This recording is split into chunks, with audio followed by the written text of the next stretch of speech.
Good morning, students. Today, this lecture is from paper 203 and the last chapter, photosynthesis. Here I have divided this chapter into 3 or 4 parts. This is the first part, which deals with what is photosynthesis and then where does it occur, and what are the structural complexity of that place, that is a chloroplast, where it occurs, and what type of photosynthetic reactions you have. That is, as we go on with the lectures, we will come to know. So initially, introduction. The flow of the lecture is something like this: introduction, what led to the foundation of the steps of the photosynthesis. Then you have the description of the chloroplast, and then followed by what is Hill's reaction, then in detail what is cyclic and non-cyclic photophosphorylation, and followed by that the part 2 will be dark reactions and C4 molecule synthesis and other bacterial photosynthesis, etc. So photosynthesis is a process used by plants and algae and certain bacteria to harness energy from sunlight and turn it into chemical energy, right? So there are 2 types of photosynthesis: oxygenic photosynthesis and anoxygenic photosynthesis. The general principle behind this oxygenic and anoxygenic is, during oxygenic, light energy is harvested and then there is evolution of oxygen, right? Plants and cyanobacteria chemically sequester this light energy through photosynthesis in a light driven process in which carbon dioxide is fixed to yield carbohydrates, right? So that is what we will be doing it in this part. So chloroplasts are the sites of photosynthesis. We all know that plants have green pigments called as chloroplast, and that is the site of the photosynthesis. So this initially the experiments of Theodore W. Eagleman was the one which told more about what is happening in the chloroplast. Like what he did was very simple thing. He splitted the white light, that is the visible range of electromagnetic spectrum, into monochromatic wavelengths, okay, and he exposed these different using a prism. He splitted the light, and then each wavelength or each colored light was was exposed to segments of algae. So now you have different segments of algae and then different wavelength falling on the segments. If the wavelength is accepted by the chloroplast and there is what we say oxygen evolution, then there is initiation of photosynthesis. So he added aerobic bacteria. So aerobic bacteria will be like more going to places where there is oxygen availability. So they all accumulated in a place where there is oxygen evolution. So he was the first showed that oxygen evolved, and the relationship between the wavelength of light and the rate of aerobic respiration. Chloroplast must therefore be the site of a light induced oxygen evolution, that is photosynthesis. So chloroplasts are like semi-autonomous organelles. Like mitochondria, they do have their own DNA, RNA and protein synthesis machinery. Semi-autonomous because some of the proteins which are functional in the chloroplast are derived from nuclear in origin, okay. So the chloroplast looks like this. This is from Kohn electromagnetic electron microscopic image. So each chloroplast has 2 membrane, the outer membrane and the inner membrane, and the intermembrane compartment, and within this 2 membrane the like cytoplasm, what you have the internal fluid, that is the stroma, and in this stroma the grana are there. These are stacked disc shaped thylakoids, and the each grana from one to another, it is connected by stroma lamellae. So inside the thylakoid compartments or the membranes of thylakoids, you have the functioning of this photo system or photosynthesis happening. So chemical composition of chloroplast is like, this is percentage dry weight, what I have mentioned here. Protein is maximum 55%, out of which 80% is insoluble, because you have the membrane photosystems and the other accessory proteins which are maximum in the thylakoid membrane, so they are non-soluble. Lipids, 30% of the dry weight contains lipid. This is a speciality of the lipids, is you have special glycolipids which are functional in chloroplast. So out of 30% you have fats, sterol, wax and phosphatides. Then coming to carbohydrates, is variable based on the light. You can vary the amount of sugar or sugar phosphates and starch available in chloroplast. Chlorophyll, 9% of the dry weight of chlorophyll is chloroplast is chlorophyll, out of which 75% is chlorophyll A and 25% remaining is chlorophyll B. The remaining 4.5% and is carotenoids, the accessory pigments like xanthophyll, carotene, lycopene, they are present in chloroplast. Nucleic acid is 3 to 4% of the dry weight. Apart from these, all chloroplasts also have metallic ions like iron, manganese, copper and zinc. So the lipids you have in your syllabus to know. Here the lipids of the thylakoid membrane have a distinctive composition. They consist only 10% phospholipids. The majority, that is the 80%, are uncharged mono and digalactosyl diacylglycerols, and the remaining 10% are sulfolipids, sulfophenosyl diacylglycerol. The acyl chains of these lipids have high degree of unsaturation, which give the thylakoid membrane a highly fluid nature. You have to remember the structures, at least the basic general structure, and how to represent what ion is X, like that you have to remember. It's an important slide. Now coming to photosynthesis.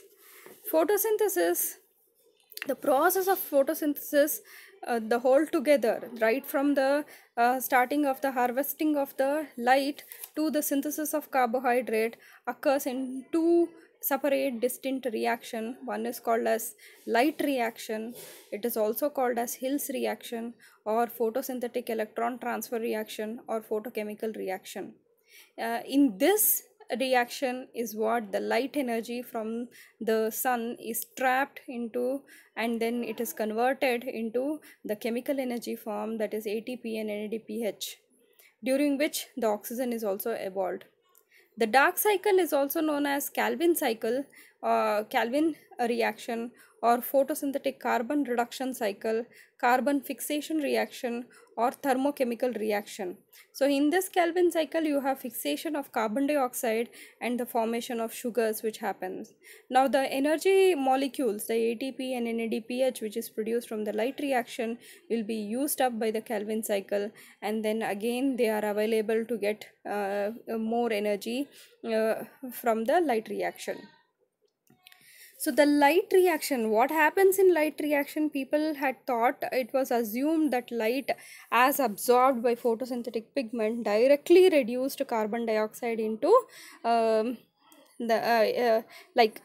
into the carbohydrate, and which in turn with water reduced carbon dioxide, and combining with water they formed carbohydrate. That means initial view was carbon dioxide is a source of oxygen. But Van Niel was the person, he performed a simple experiment where you have anaerobes, the certain groups of bacteria which are anaerobes can use hydrogen sulfide and generate elemental sulfur, and also generate carbohydrates for their survival.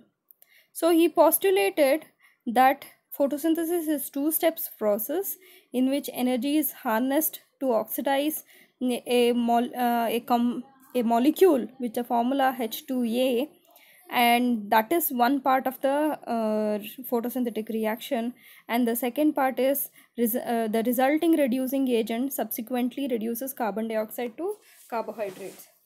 So that was proposed, followed by Robert Hill, who discovered that when isolated chloroplast that lack carbon dioxide are illuminated in presence of artificial electron acceptors, like for example ferricyanide, oxygen is evolved with concomitant reduction of the acceptor to ferrocyanide.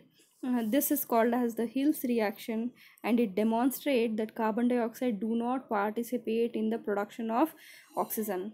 Further, when radio tracer techniques were all developed using radio labeled, that is O18 or heavy isotope labeled water molecule, they found out that oxygen evolution primary molecule is water, not the carbon dioxide. So coming to the photosynthetic reaction, first I'll take up non-cyclic photophosphorylation. The flow of this lecture is something like each complex, as the electrons or the excitation happens, each complex I will go in the flow of its transfer, and then finally we'll compile everything and then get a big picture. Okay, so oxygen is evolved from water. Paris Jolet and Bessel Koch were the people who analyzed the rate of this production of oxygen. That means there is a complex which produces oxygen. They were trying to analyze the rate of the complex. How did they do? By understanding the oxygen yield. So they took chloroplast from spinach leaves, and they incubated that in dark. Now the chloroplasts are acclimatized with the darkness. When you flash lights on them, there is some energy trap, and then you can see some photosystem activation, and you can see evolution of oxygen. So they flash first time, there was no oxygen evolution, second time no, but third time there was maximum oxygen evolution. So the same thing was repeated every time to maximum of 20 or 30 times. So there was like after certain time there was a steady state or periodicity was developed, like every third flash you get an oxygen evolution, and then you have the resting phase, and again every third flash you get an oxygen evolution. So he found out there are certain states at which some complex inside the chloroplast is there, which is helping in oxygen evolution. This oscillation, that is like gradual damping off, is because small fractions of reaction centers fail to get excited or become doubly excited by a given flash of light.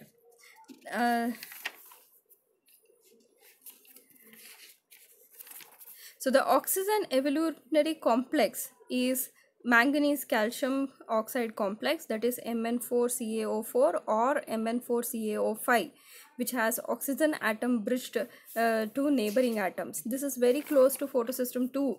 So how these photosystems are named is based on the way they were discovered. Photosystem 1 was discovered first, so it was named as photosystem 1, and photosystem 2 was discovered later, so it is named as photosystem 2. The oxidation by the oxidation by the oxygen evolving complex, the two water molecules are oxidized to form one molecule of oxygen, and 4 electrons are given out and 4 hydrogens are given out. 2 molecules of water are used, and thereby forming an NADP in further transferring these electrons. So the number of oxygen molecule released can be used to determine the quantum yield of the process. The quantum yield is defined as the number of oxygen released per light quanta absorbed. Emerson and Lewis was the two persons who came up with the definition of quantum yield. Quantum yield of photosynthesis in monochromatic light of different wavelengths. They observed that quantum yield declined sharply at a wavelength greater than 680 nanometer in the red zone. This decline is called red drop. This was very important because the activation of chlorophyll or the photosystem there at 680 nanometer is very important. Later, Emerson found that the sharp decline in the quantum yield of photosynthesis beyond 680 can be brought to full efficiency by simultaneously providing short wavelength of light. And this photosynthetic enhancements is called Emerson effect. This was very important discovery, the red drop and Emerson effect. People have asked for 2 marks question also, what is the red drop and what is Emerson effect. So now we know that there is a complex which helps in oxidation of water molecules, thereby releasing oxygen. So this is done by now we know that manganese can occur in different state, Mn2 plus 3 plus 4 plus and 5 plus states, while abstract so this complex Mn4 CaO4 or Mn4 CaO5 complex can form different states, okay, that can drive the photon energy and thereby releasing the electron and proton to different state. So totally there are like 5 states: S0, S1, S2, S3 and S4. S0 to S1 is where 1 photon is absorbed and 1 electron is given out and 1 proton is given out. And then from S1 to S2, the electron is released by absorption of a photon, and then there is that S1 state is also called as the resting state. And from S2 to S3, again 1 more photon is absorbed, a photon of energy is absorbed, and 1 electron and 1 proton is given out there, and that gives the S3 state, which again goes to S4 state by absorption of energy and giving out of electron. From S4 to S0 is where the oxidation happens of the two water molecules, and then giving out the oxygen is evolved. S0 and S4 is a photon driven redox reaction that from S4 to S0 results in the release of oxygen. Thus, each oxygen molecule must produce by a single photosystem. The 5 reaction steps release a total of 4 water derived proton into the thylakoid in lumen or thylakoid inner space in a stepwise manner. These protons contribute to the transmembrane proton gradient. So now you have the water molecule split into oxygen release, and the proton has gone to the inner membrane space. The electrons are now they have to be channeled to the next complex. So the next comes the photosystems. Photosystems as the reaction center surrounded by several light harvesting complexes. Okay, so they have light harvesting complexes. In what are light harvesting complexes? They contain pigment molecule bound to a particular protein that funnel the electrons, and then they can harvest the light energy then into the reaction center. The reaction center is a protein complex which includes 2 special molecules, the chlorophyll A molecules and a primary electron acceptor molecule. When a reaction center chlorophyll absorbs energy, one of its electron gets jumps up into the primary electron acceptor. So there are 2 photosystem, photosystem 1 and photosystem 2. How they are arranged? It's here. You have closely arranged and the components, that is the antenna complex and the reaction center. The antenna complex is of like different pigment molecules that gather the photons and feed the captured light to the reaction center. The reaction center consists 1 or more chlorophyll molecules in a matrix of protein that passes the energy out of the photosystem. So next, the chlorophyll molecule is very important because that only gives the green light, green color for the leaves. That is the primary photoreceptor in photosynthesis. The principal photoreceptor in photosynthesis, chlorophyll molecule. It's a cyclic tetrapyrrole like heme group of globulins and cytochromes, and is derived biosynthetically from photoporphyrin 9. The difference between this heme and chlorophyll is heme will have iron in +2 or +3 state, but here the central is a metal ion, that is magnesium. It has cyclopentanone ring, that is there are 5 rings. The 5th ring is fused to the 3rd ring, and pyrrole ring 4 is partially reduced in chlorophyll A and chlorophyll B, which are 2 major chlorophyll varieties in eukaryotes and cyanobacteria. The propionyl side chain of ring 4 is esterified to a tetraisoprenoid alcohol in chlorophyll A and B, as well as in chlorophyll bacterial chlorophyll B. It is a phytol, but in bacterial chlorophyll A, it is either a phytol or geranyl depending on the bacterial species. So if you see the diagram, you will be clear. So this is a general diagram of a chlorophyll molecule. See, you have the 4 rings, and which the ring 1, the R group, may vary based on chlorophyll A and B. This is also important because many of the papers, they have asked for the structure of chlorophyll A and B. You need to know the R1, R2, R3 and R4 group. Here one star mark is there because in chlorophyll A, this is the normal arrangement, that is COO CH3, but if in certain places we mention it as chlorophyll A with a dash, that means the order of this attachment is reverse. That means instead of CO attachment, you have the CH3 CO CH3. So the chlorophyll is the one which absorb the energy, that is electromagnetic radiation with an energy of E is equal to H nu is absorbed. There are possible ways that which can get relaxed or dissipate energy out. It can be internal conversion. So when you have chlorophyll molecules, there are many molecules apart from the reaction center. Some of the chlorophyll molecules, they come to ground state by internal conversion. That is the way it decays. But the major way it decays is by photooxidation. That means you have an excited state chlorophyll which acts as a donor. The energy of the absorbed photon is thereby chemically transferred to the photosynthetic reaction system.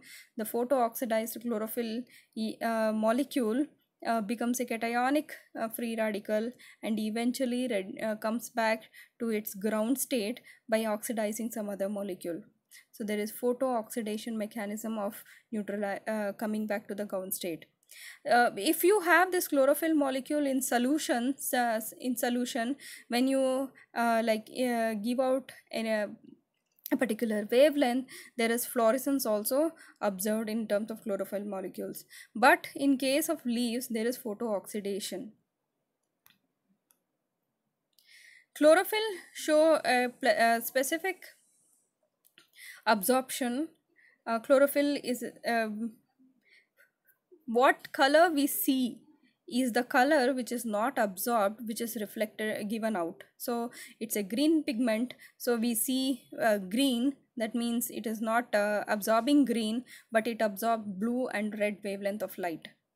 Apart from that, you in the reaction centers, you have the carotenoids. They absorb mainly blue and green, reflecting back orange and red. That is why drying leaves, you do not see the green color pigment, you see something like orange or red color based on the percentage of carotenoids present. So you know that chlorophyll is the molecule which gets excited. Now this chlorophyll is present in photosystems, and the way the photosystems are arranged in non-cyclic phosphorylation is, first comes the photosystem 2, next you have the complex of cytochrome B6F complex, and followed by photosystem 1. These are protein complexes, they are transmembrane complexes, they are not moving anywhere. So in between, shuttling the electrons, you have between the photosystem 2 and cytochrome B6F, you have the quinone analog plastoquinone, the ubiquinone analog plastoquinone. It shuttles between the photosystem 2 and cytochrome B6F complex, and in between cytochrome B6F complex and photosystem 1 you have plastocyanine. So now the what oxygen evolving complex has given out electrons.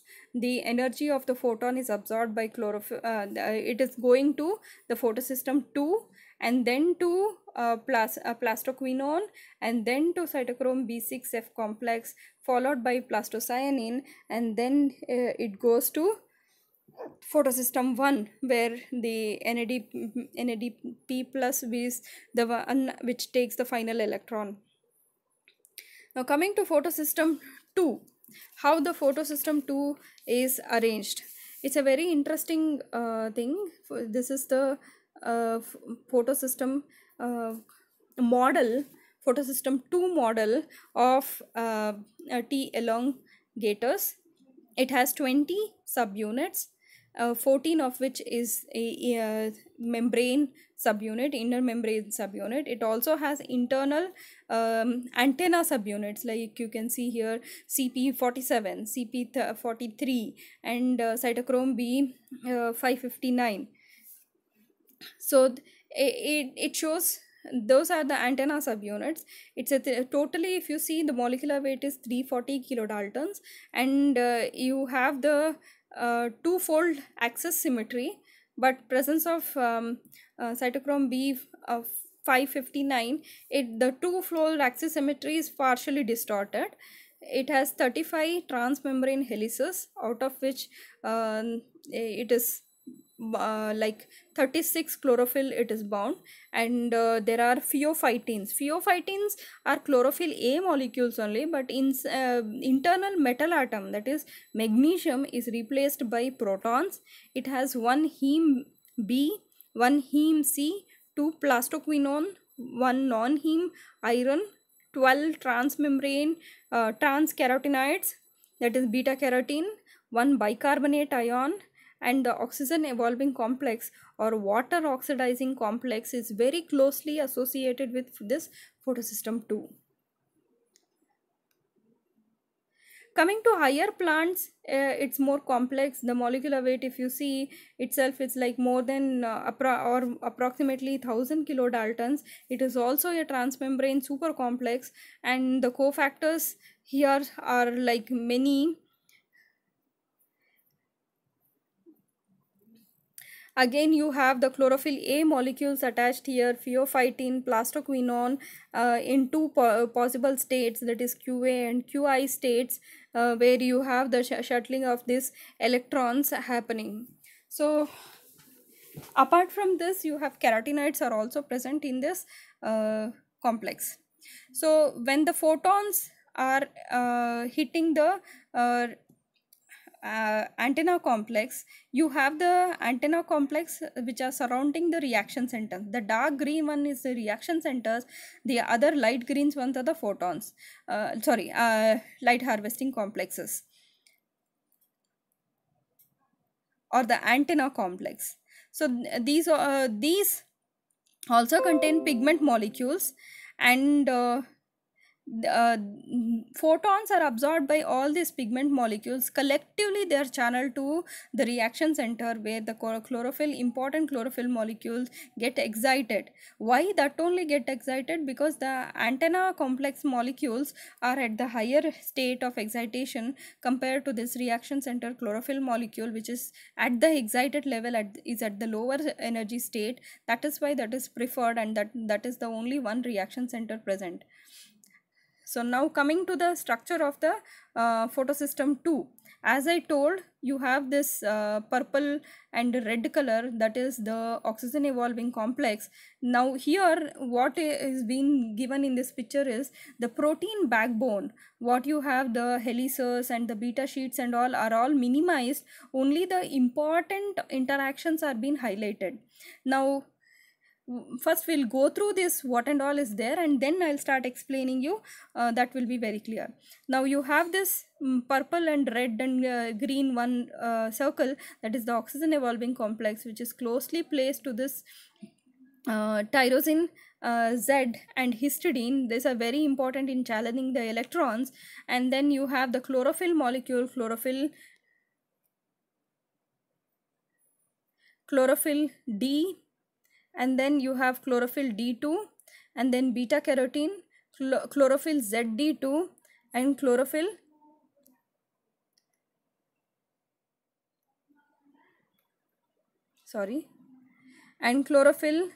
ZD1.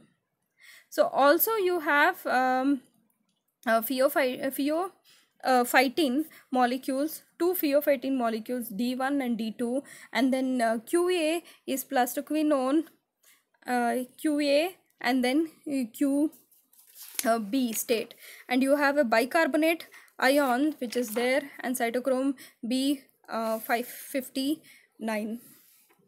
Now the electron from the oxygen evolving complex is channeled to chlorophyll AD1 molecule, and then it goes to phyophytin D1, and followed by that it goes to plastoquinone QA state, and then followed by that it goes to plastoquinone QB. Now here it is very important, because one electron channel happens till plastoquinone A site, and then followed by taking up of that electron to plastoquinone B QB, and then followed by you have one more electron transfer. This QB takes up, plastoquinone QB takes up 2 electrons and 2 protons from the stroma surface of the thylakoid membrane, and it forms QBH2, which is a membrane bound pool of plastoquinone molecule which is shuffled to the next complex. And it's a very important thing, because herbicides like 3,3,4 dichlorophenyl dimethyl urea, that is a very important herbicide which competes with plastoquinone for QB binding site on photosystem 2 and inhibit the photosynthesis. Now what is the function of this end chlorophylls Z1 and ZD1 and ZD2? They lie in the periphery of the reaction complex, whereby they function into transfer of excitation from the antenna system to P680. Okay. So now you have the plastoquinone QB2, which is then going to the next complex, that is cytochrome B6F complex. Now that is also a very interesting complex, because I'll show the diagram. Wait. From the plastoquinone pool, electron pass through the cytochrome B6F complex. 2 protons are translocated across the thylakoid membrane for every electron transported. The 4 electron abstracted from 2 water molecules by the oxygen evolving complex therefore lead to the translocation of 8 protons from the stroma to the thylakoid lumen. The electron transport via the cytochrome B6 generates much of the electrochemical proton gradient that derives the synthesis of ATP in chloroplast. Now we'll see the complex structure. It's a very interesting structure. This is an X-ray structure of a cyanobacterium derived cytochrome B6F complex. So it has components like cytochrome B6 complex and subunit 4. It has iron sulfur clusters, and it has cofactors like heme F, iron sulfur cluster, heme BH, heme Bl, plastoquinone molecule in Q1, that is the reduced form, Qi, that is the reduced form, or Q0, that is the oxidized form. It also contains chlorophyll A molecules, beta carotene, a novel heme X covalently linked to cytochrome B6. So you have heme X, beta carotene, heme Bl, chlorophyll, heme BH, 2 iron, 2 sulfur complex, and heme Hef. Now, how the channeling of electron happens inside this is by the help, the form of a Q cycle, what we call as. So this is a cycle which is in the form of redox loop mechanism. Here protons are pumped from the matrix to the intermembrane space. That also happens. So now the plastoquinone H2, what comes to the cytochrome B6F complex, it is converted to semiquinone form by giving out 2 hydrogen to the intermembrane space, and the iron sulfur protein takes up the electron, and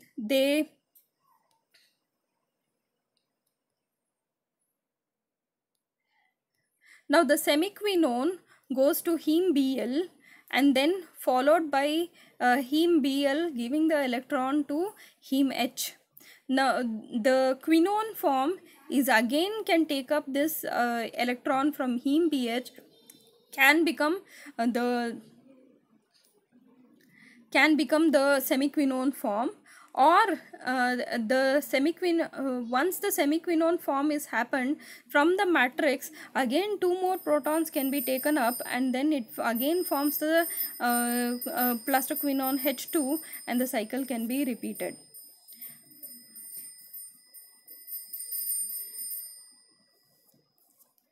So altogether, again I will mention, this involved 2 independent binding site for plastoquinone.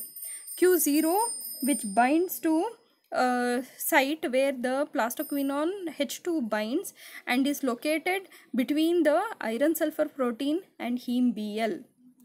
Okay, this is the site, that is the Q0 site, and is proximate, and it is very close to the intermembrane space. And there is one more site called as the Qi site, which binds to the semiquinone and quinone, and is located near the heme BH site, which is close to the matrix.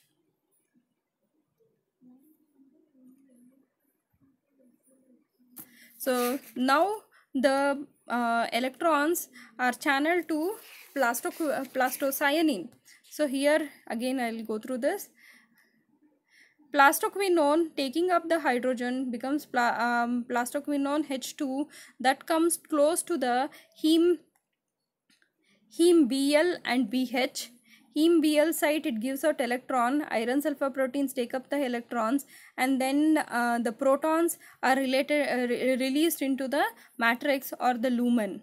So now this iron sulfur protein gives out the electrons to heme F, where that is transferred to plastocyanine. Okay. Now coming to plastocyanine. Plastocyanine is a 99 residue monomeric copper containing peripheral membrane protein located in on thylakoid luminal surface. So that catalyze the transfer of electron from the cytochrome B6F complex and photosystem 1. The plastocyanine redox center cycles between the copper oxidation states, Cu2 plus and Cu plus. So again you have to remember your the ligand chemistry, how this oxidation states will differ the geometry, coordination geometry. Cu plus is tetrahedral, Cu2 plus is square planar.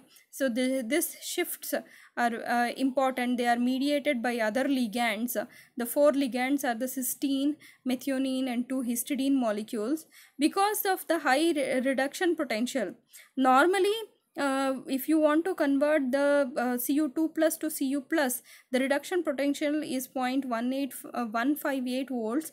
But in case of plastocyanin, because of the environment, the high reduction potential, it's a very good example of how potential mediates the transfer of electrons, and from plastocyanin it goes to photosystem 1. Now photosystem 1 almost resembles the, I mean, in terms of composition, like it has some like chlorophyll molecule and other pigments. In terms of that, it resembles photosystem 2. Here it is a trimers of protomers, and each consists of 11 protein subunits and more than 100 cofactors. If you take T elongatus, the it is like 356 kilodalton protomers, and it has here if you see 9 transmembrane subunits named as PSA-A, PSA-B, PSA-F, PSA-I, J, PSA-K, PSA-L, and PSA-M. And collectively around 127 cofactors, and it comprises 30% of photosystem 1's mass, the cofactors. The transmembrane helices each are arranged in a manner resembling the D1 and D2 of photosystem 2. Now it has 6 chlorophyll molecules. The reaction center of photosystem 1 will consist of 6 chlorophyll molecule to phylloquinones, that is also called as vitamin K1 in A state and in B state, and then you have 3 iron sulfur clusters. It's a very interesting thing. We'll go to this diagram, it's will be very clear. In the reaction center, the phylloquinone and the chlorophyll molecule takes up the electron from takes up the electron from plastocyanin and get excited. From the excited state, it transfers electron to phylloquinone A and phylloquinone B, which is also named as A1, and then followed by iron sulfur clusters. Like you have 4 iron 4 sulfur cluster, Fx, Fa, and Fb. Finally, as the reduction potential comes down to ferredoxin, the electrons are taken up by ferredoxin. Ferredoxin is an important molecule which will successfully deliver 1 electron to the NAD plus. So here when there is high electron transfer, when there is high photon in which are absorbed and the excitation is happening very fast, this ferredoxin can give back the electron to the plastoquinone pool, and then again the shift of the electron to cytochrome B6F, plastocyanin, and then photosystem 1. This is the cyclic pathway. In non-cyclic pathway, the electrons are transferred to ferredoxin NADP plus reductase, which converts taking 2 electrons and protons from the stroma and converts NADP plus to NADPH. So this is the whole flow of the photosystem. Now okay, next slide. Okay, most electron flow follow a non-cyclic pathway by passing to ferredoxin that is located in the stroma. Reduced ferredoxin in turn reduces NADP plus in a reaction mediated by FAD containing ferredoxin NADP plus reductase to yield a final product of the chloroplast right reaction, that is NADPH. 2 reduced ferredoxin molecules successfully deliver 1 electron each to ferredoxin FAD containing ferredoxin NADP reductase, transferring the 2 electrons and a proton to NADP via a hydride ion transfer. Some electrons are written from photosystem 1 via cytochrome B6 to plastoquinone pool, thereby traversing a cyclic pathway that translocates protons across the thylakoid membrane. That is the cyclic pathway. Cyclic pathway is independent of the action of photosystem 2, hence does not result in the evolution of oxygen. The cyclic electron flow presumably functions in increasing the amount of ATP relative to that of NADPH. Now the difference between photosystem 1 and photosystem 2. Photosystem 1 lies on the outer surface of the thylakoid. Photosystem 2 lies on the inner surface of the thylakoid. In photosystem 1, molecular oxygen is not evolved. In photosystem 2, there is proteolysis of water and molecular oxygen is evolved. Photosystem 1 is reaction center is P700. Photosystem 2 reaction center is P680. NADPH is formed in the photosystem 1 reaction. NADPH is not formed in photosystem 2 reaction. Photosystem 1 participate both in cyclic and non-cyclic phosphorylation, but photosystem 2 participate only in non-cyclic photophosphorylation. Photosystem 1 receives electrons from photosystem 2. Photosystem 2 receives electrons from proteolytic dissociation of water. Photosystem 1 is not related to proteolysis of water, but proteolysis of water happens in photosystem 2. So now we'll see, now more and more of hydrogen ions are pumped into the lumen of the thylakoid, where the pH is getting increased constantly. So there is a way this protons are pumped back again outside of the thylakoid, and during this what ATP generation is happening. So we'll see the flow again. The first is lysis of water by oxygen evolving complex, and the electron passes to P680. From P680 it goes to pheophytene. Pheophytene it goes to the QA site, and then the plastoquinone QA, and then with taking 2 hydrogen it becomes goes to the QB site, plastoquinone QBH2, that takes up the electrons in the Q cycle to cytochrome B6, and in cytochrome B6, where one of the electron is transferred to iron sulfur cluster, and 2 hydrogens are released out into the lumen, and the electron which goes to the iron sulfur cluster goes to cytochrome F, where cytochrome F gives to the plastocyanine. Plastocyanine carries it to photosystem 1, where it transferred to the reaction center P700, and then you have the phylloquinone A0 and then phylloquinone A1 and the iron sulfur clusters, the X, A and B, and that transfers the electron to ferredoxin, and it contains also a iron sulfur cluster. The ferredoxin transferred to the FAD NADP plus reductase, where the NADPH is formed.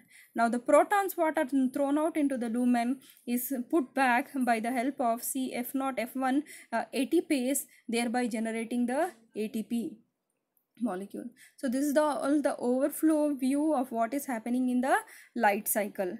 So the way the arrangement of these pigment is also very interesting.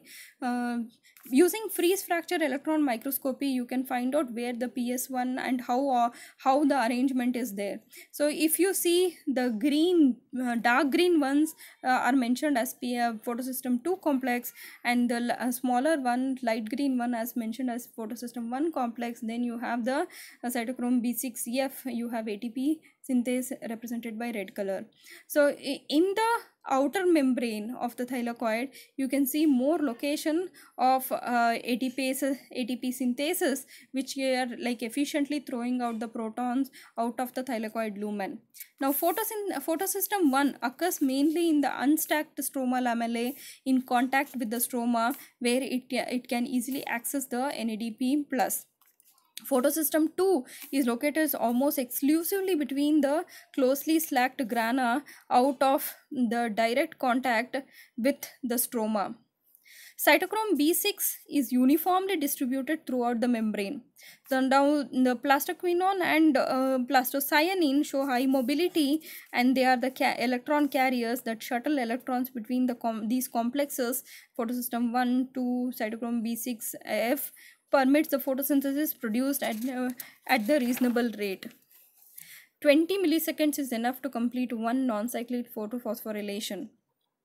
So it's very the way it is arranged, and it's very nice to know little about the regulation of this photosynthesis process. Like when you have high light intensity, high illumination, photosystem 2 absorbs more of light than photosystem 1. Now photosystem 1 is unable to take electrons because the photosystem 2 is passing electrons, so it gives to plastoquinone. That becomes more and more plastoquinone in more. When you have more of plastoquinone in reduced form taking more electrons, that activates a protein kinase, and this protein kinase interestingly phosphorylates a specific threonine residue in the light harvesting complex. These light harvesting complex then migrate to the unstacked regions of the thylakoid, thereby they bind to the photosystem 1, so greater fraction of the incident light is thereby funneled to photosystem 1. When you have less intensity of light, photosystem 1 takes up electrons faster than the photosystem 2 and can provide the phylloquinone predominantly in the which is in the oxidized form. The light harvesting complexes are dephosphorylated and migrate to the stacked portion of the thylakoid membrane where they drive the photosystem 2. So the chloroplast therefore maintains a balance between its photosystem by light activated feedback mechanism. So the whole talk here today is about how did people come to know that there is carbon dioxide not giving out oxygen, the water is the one giving out oxygen, followed by that where water is getting split and giving out oxygen, that oxygen evolving complex. Then we traversed across the non-cyclic photophosphorylation, describing each one complexes, and then finally we ending this topic by ending this lecture by giving a picture of how the these complexes are beautifully placed in the membrane and how they are regulated in when there is high illumination and when there is less illumination. So it's very difficult when we are talking people to write down. I request all the students to pause at each and every complex. Like photosystem 1, I talk about there are so many chlorophyll A molecules with plastoquinone, and then you have heme molecules, and then you have other supporting iron sulfur clusters and all, etc, etc. So I request students to pause at each slide and write down, and then enjoy the beauty of this photosystems and how they are carrying out photosynthesis. So the next lecture will be on the dark reactions or the dark Calvin cycle. Any doubts, you can write me up or you can message me. Thank you.